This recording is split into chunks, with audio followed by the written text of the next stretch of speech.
ស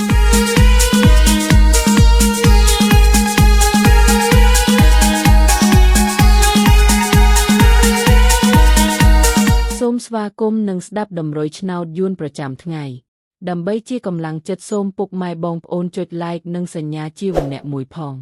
ដើម្បីទទួលបានតម្រុយថ្មីប្រចាំថ្ងៃតម្រុយឆ្នោតយួននៅថ្ងៃនេះគឺថ្ងៃទី14ខែធ្នូឆ្នាំ2025ដើម្បីកុំឲ្យខាតពេលយូរសូមស្ដាប់តម្រុយឆ្នោតពី admin មានលេខ9954553131 CD សម្រាប់លេខ OZ មិនមាន2គ្រាប់គឺ OZ ខ្ទង់80និង30សម្រាប់3លេខគឺ admin មាន2គ្រាប់ផងដែរគឺមានលេខ883គុណ226គុណបើសិនជាពុកម៉ែបងប្អូនស្រឡាញ់និងពេញចិត្តលេខទាំងនេះពុកម៉ែបងប្អូនអាចយកលេខទាំងនេះទៅផ្សងសំណាងបានពុកម៉ែបងប្អូនអាចចូល link ខាងក្រោមដើម្បីមើលលទ្ធផលឆ្នោតក្នុងក្រុម Telegram បានដោយគ្រាន់តែចុច link ក្រោម